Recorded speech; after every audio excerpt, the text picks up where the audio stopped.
Been discussing various aspects of urban heat already, including some solutions and roof paints, cooling paints, etc. Here is a bit more from the World Resources Institute, and it just came out in October 2025, and I'm recording the same month. It's called "Cities Are Heating Up, Better Infrastructure Can Cool Them Down."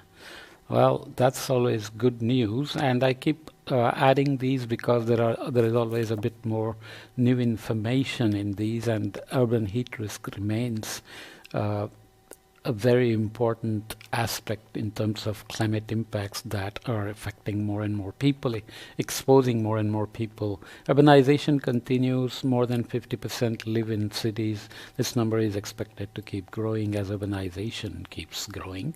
So in a city, a grassy park may be a place to stretch out with a book and asphalt road, uh, your route to work, a building wall, a canvas for a mural, and so on. But beyond their familiar roles, each of these surfaces play a critical role and often unseen role in shaping urban heat. So everything is around you, but you're not thinking about them much. Maybe you enjoy the mural, maybe you enjoy going to the park, and on a weekend or off day, you'll lie on the grass.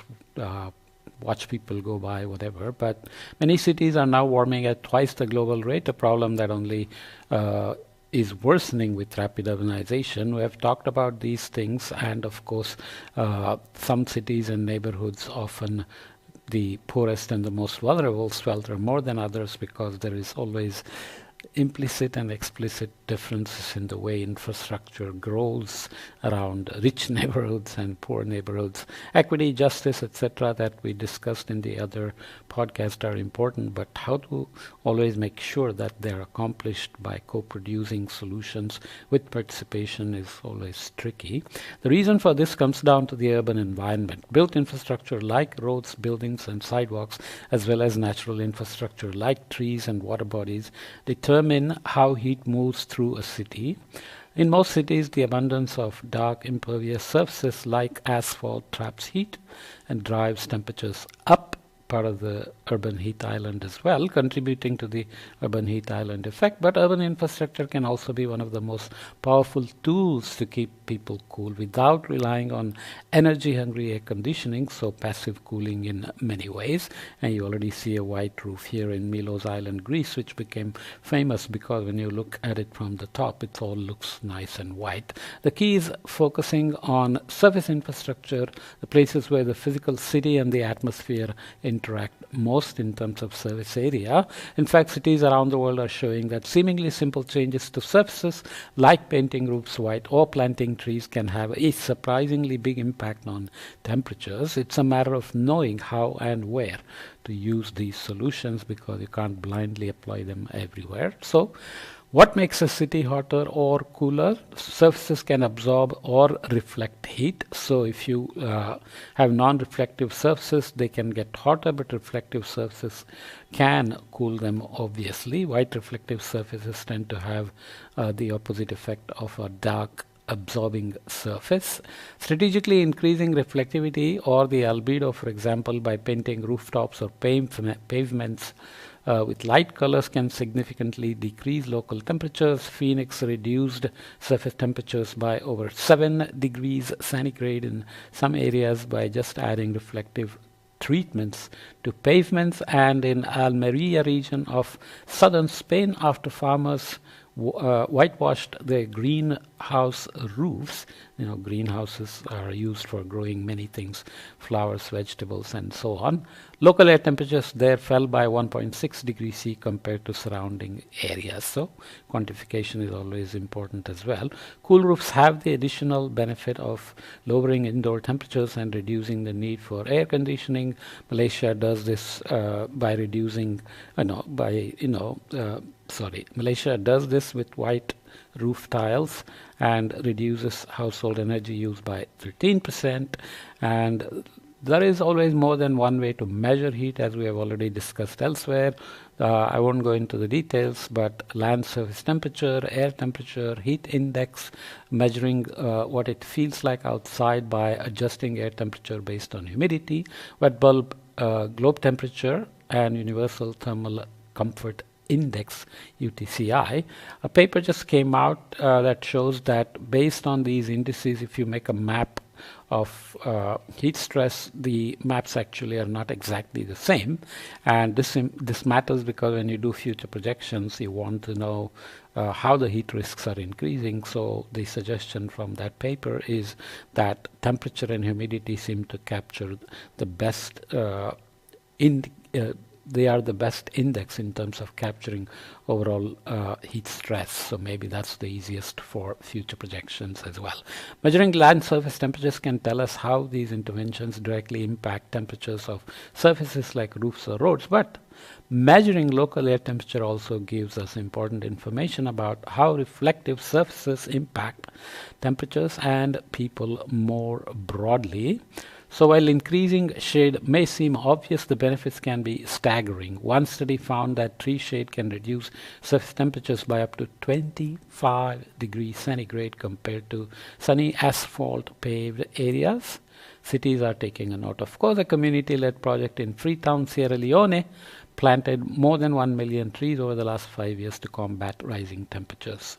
The shade versus sun difference is massive when humidity is not a factor. Just by avoiding direct sunlight, you can feel much cooler, but if there is humidity, then that difference is not as dramatic. Thermal comfort indices can be used to measure how shade or lack of it affects people, providing guidance for where to plant trees and build shelter. Here is shade that offers instant relief. So lack of shade, sunlight absorbed. Asphalt can make you really scream for pain if the road is really hot.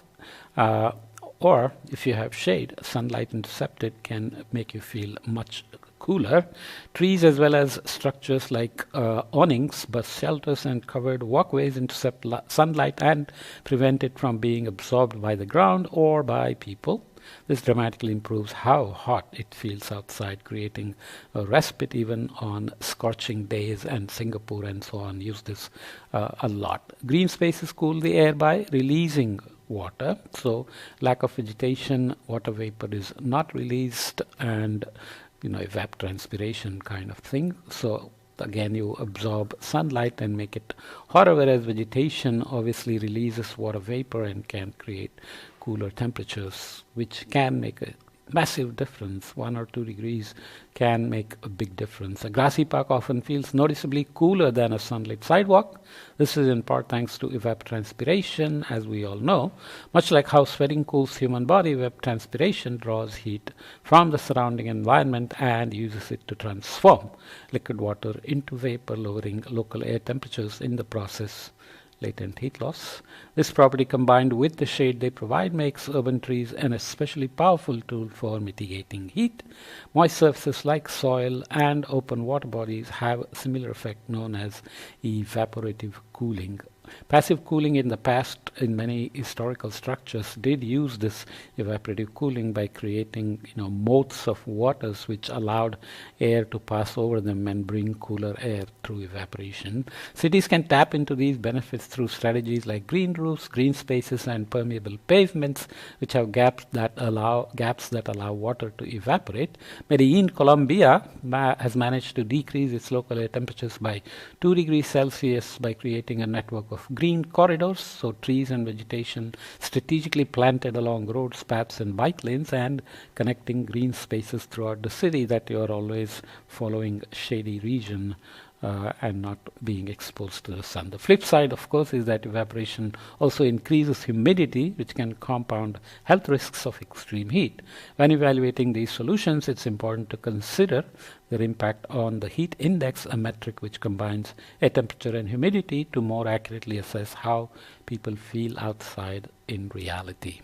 Thermal delays shapes daytime and nighttime heat. So daytime, water absorbs heat during the day without releasing much, so you can feel cooler, just absorbs and keeps it. Whereas at night time, water releases stored heat slowly, so it can get hotter. Different materials absorb and emit heat at different rates, which can shape urban temperature cycles. For example, asphalt warms dramatically during the day and releases that heat well into the night, keeping cities sweltering after the sun goes down. Water bodies, on the other hand, can absorb and store significant amounts of heat without much change in temperature if they are deep enough. High heat capacity. This is why water stays cooler than the air, and during the day, air near air near the surface of a water body is cooled by the water and can be carried by breezes, lowering temperatures in nearby areas. At night, water releases only a small share of its stored heat very slowly, helping to avoid the high nighttime temperatures common in heavily built up areas. So sea breeze kind of circulation can be set up because water cools slowly, have cooler temperatures, higher pressure. Land cools faster, you have temperature gradient and pressure gradient. So in 2005, Seoul, South Korea demolished approximately 6 kilometers of elevated urban highway to uncover and restore the Cheonggyecheon long name, but I won't bother with it, stream. After the project's completion, researchers compared the air temperatures near the stream to those in a developed area just 4 blocks away and found it was nearly 6 degrees cooler by the stream. Sorry about that. Not only that, but the revitalized highway has boosted tourism, created green space for residents to enjoy, and lent a massive boost to biodiversity. While thermal delay affects temperatures day to day, it also moderates temperatures over long periods, reducing the occurrence of either extreme heat or cold because of the slow, constant release of stored heat. This is a primary reason why coastal land areas have milder climates than inland areas. Thermal capacity of water can moderate weather. The cooling and moderating effects of thermal delay are best measured using air temperatures. Here, the rehabilitated Cheonggyecheon stream, Cheonggyecheon maybe, in Seoul, South Korea has lowered nearby temperatures while creating new green space for residents to enjoy. Looks lovely as well, right? Water always makes things more beautiful, especially when you have such a greenery around it. So matching solutions with cities' cooling goals can be important. Each one of these infrastructure solutions offers value on its own, but to achieve broader, more complex goals like reducing overall energy demand or keeping pedestrians and transit riders safe during heat waves, cities will often need a multi-pronged approach.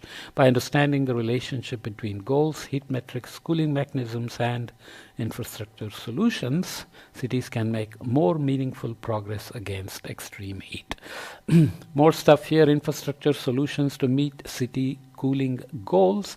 All the goals, what are the goals?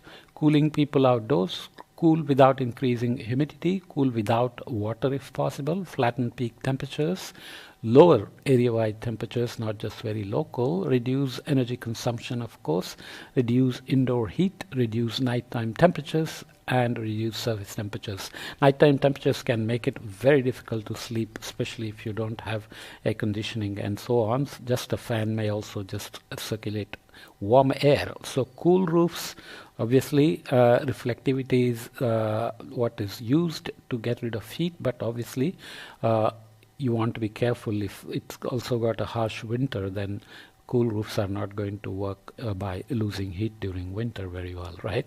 Cool pavements, obviously, and mechanisms here again, reflectivity, shade structures, can use shading, and air temperature, surface temperature, thermal comfort indices, etc. can be measured. So city might aim to lower overall temperatures while also keeping people cool in areas with high pedestrian traffic. To accomplish this, it could blend broad and localized strategies. A citywide effort to implement cool roofs and cool pavements would increase reflectivity across large surface areas, helping to reduce heat absorption and bringing down air temperatures for the whole city.